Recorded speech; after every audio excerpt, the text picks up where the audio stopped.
What do the students and the teachers do in a Reconstructionist classroom? The roles are starkly different. The teacher responds to learners' requests. What does that mean? The teacher responds to the learner's request simply means the teacher is open to the students asking questions.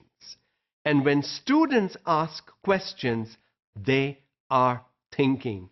And no question that a student asks is a dumb question, is a poor question, is a no good question, is a weak question. A question is a question.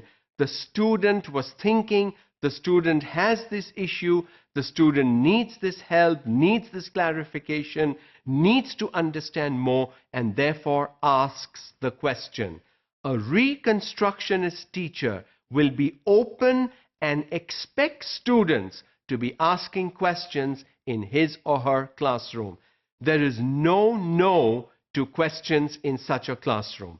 Questions come, they can come at the start of the class, they can come during the class, they can come at the end of the class, and they can actually also come outside the class. But the student is the one who's asking the questions.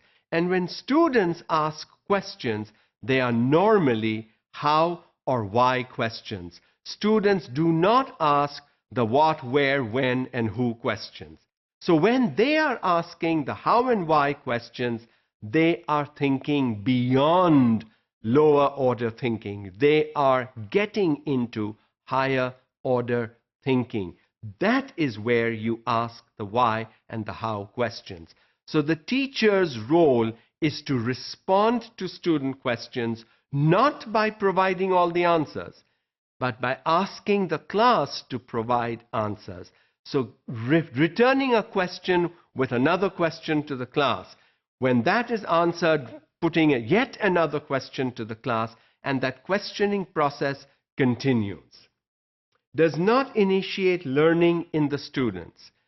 The teacher does not initiate learning. Students initiate learning by questions they ask. So if I'm teaching a class tomorrow, I tell the students, read up the 2 pages in your textbook.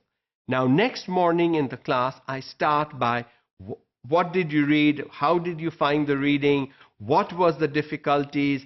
Any clarifications or help? And the students will begin asking. That is when the learning is initiated by the student and not the teacher. The student is naturally good and must be protected from the evils of society.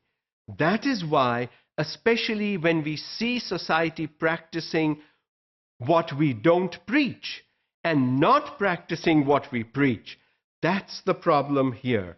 The student is good. Okay, he will learn good or bad from society as he moves along his or her life. It is the teacher's job to prevent the student from getting evil or from getting bad and help the student stay with the good, because inherently young people are all good.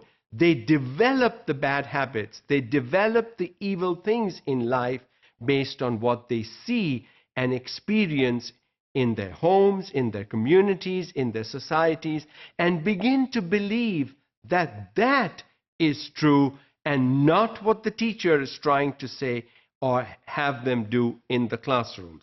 So the role of the student here is to understand good from bad, understand why something is good, at the same time why something is bad, and has the freedom to choose. The teacher should not be deciding for the child. The child should decide for himself or herself. The choice, the freedom of choice rests with the student. If the student decides to do bad, well, hopefully there'll be consequences. If the student decides to do good, hopefully there will be rewards. So whichever way the student behaves, a reward or a consequence will be coming.